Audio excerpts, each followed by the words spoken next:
1 cup പാൽപ്പൊടി, 1/2 cup പഞ്ചസാര, 1/4 cup instant കാപ്പിപ്പൊടി. ഇത് ഞാൻ എടുത്തിരിക്കുന്നത് ബ്രൂ ആണ്.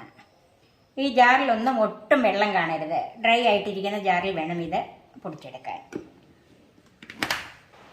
ഇത് നന്നായിട്ട് പൊടിഞ്ഞിട്ടുണ്ട്. വളരെ എളുപ്പത്തിൽ തയ്യാറാക്കാൻ പറ്റിയ ഒരു കോഫി പ്രീമിക്സാണിത്. ഇതുപോലെ നിങ്ങൾ ഉണ്ടാക്കി വെച്ചാൽ ഇത് 1 മാസം വരെ ഷെൽഫിൽ ഇരുന്നോളും. നമ്മുടെ വീട്ടിലൊരു 2-3 പേര് ഗസ്റ്റ് വന്നാൽ വളരെ ധൃതിയിൽ പോകേണ്ടവരൊക്കെ ആണെങ്കിൽ 2 മിനിറ്റ് കൊണ്ട് നമുക്ക് ഒരു കാപ്പി എടുത്തു കൊടുക്കാം. ഇത് 1 സ്പൂൺ എടുക്കുക. ഇതിലേക്ക് നല്ല തിളച്ച വെള്ളം ഒഴിച്ചൊന്ന് ഇളക്കിയാൽ മതി. കാപ്പി റെഡിയാവും. പെട്ടെന്ന് കാപ്പി എടുക്കുന്ന ഈ രീതി നിങ്ങൾക്ക് ഇഷ്ടപ്പെട്ടോ? ഇത് നിങ്ങൾക്ക് ഇഷ്ടപ്പെട്ടെങ്കിൽ എൻ്റെ ചാനൽ സബ്സ്ക്രൈബ് ചെയ്യാനും എൻ്റെ ഫേസ്ബുക്ക് പേജ് ലൈക്ക് ചെയ്യാനും ഷെയർ ചെയ്യാനും കമൻറ്റ്സ് അറിയിക്കാനും മറക്കരുത്. പുതിയ പുതിയ വിഭവങ്ങളുമായി നമുക്ക് വീണ്ടും കാണാം. ഞാൻ സോഫി കുര്യാക്കോസ്.